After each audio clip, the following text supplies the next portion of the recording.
At yun nga mga idol, pagsisid ko ayun, nakakita ko ng danggit. Siyempre yung mga danggit na yan idol, pag tumagilid dyan pwede mo nang kamayin yan.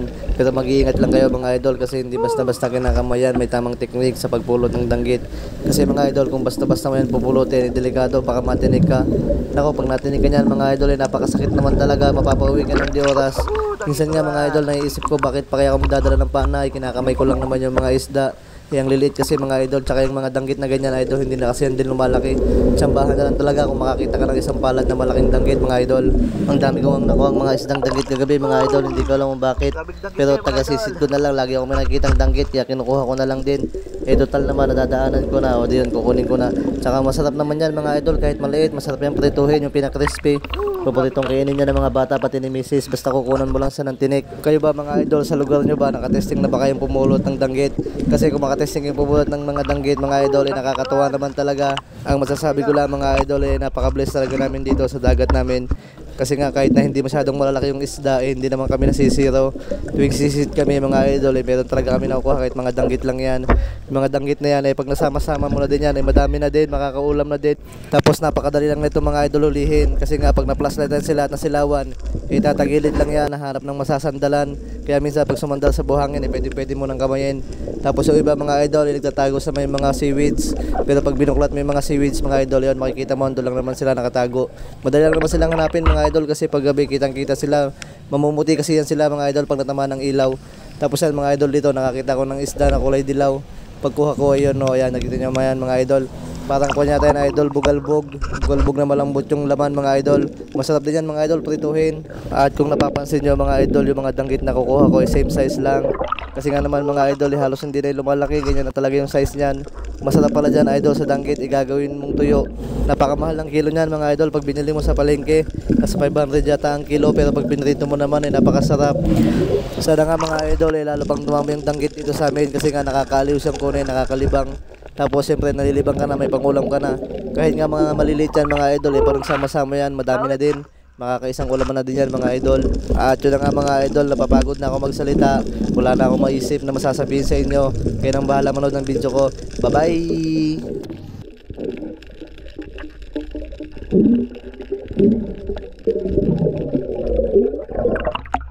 Danggit na naman idol. Medyo madami-daming danggit ngayon mga idol. Medyo madami-daming danggit ngayon.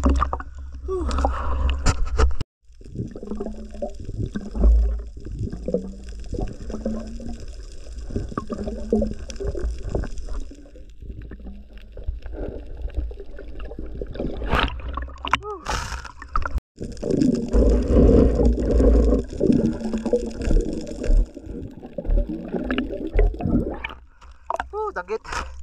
Medyo malaki-laking danggit to.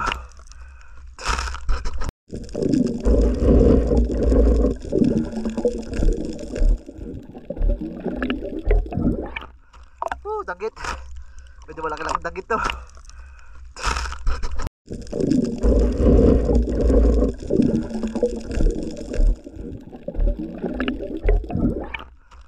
Danggit. Medyo malaki-laking danggit to.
Grabing danggit ngayon mga idol.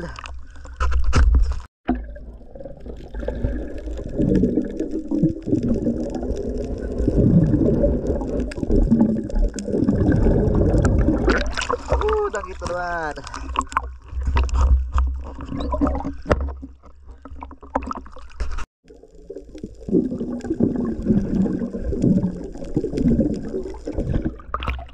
Danggit na naman.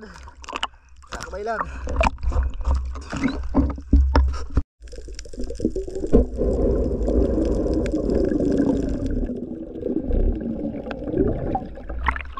Grabing danggit.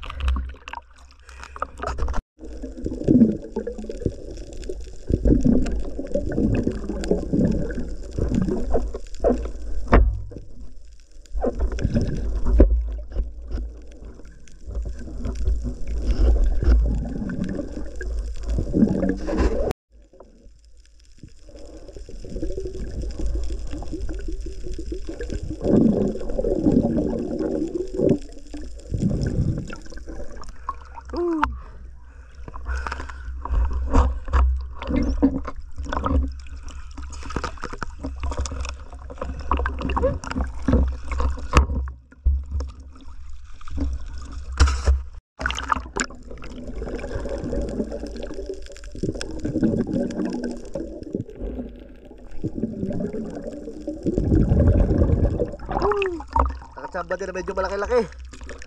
Uy.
kaya na po.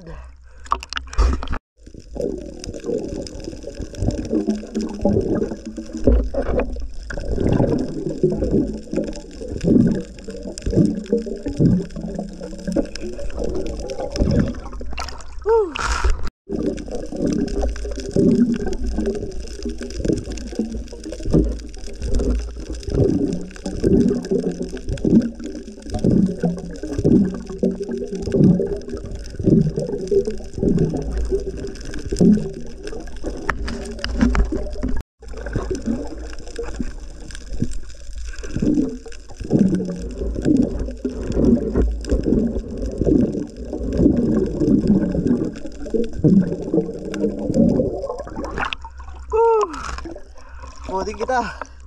Ayaw magpakuha sa akin ah. Buhay pa.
Dagit ulit.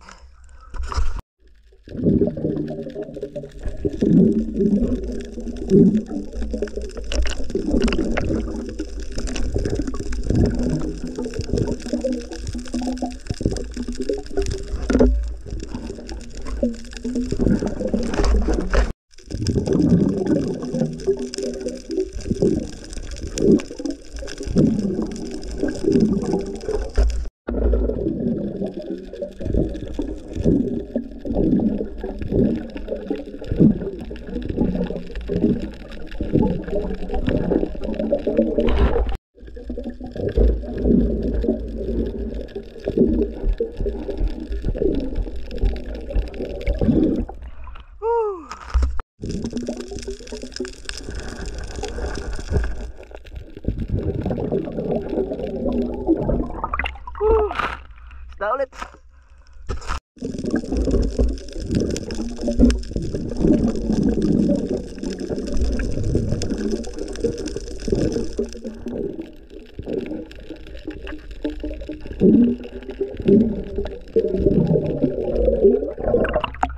Dagit na naman mga idol. Medyo madami-daming dagit ngayon mga idol. Oh, medyo madami-daming dagit ngayon.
Shout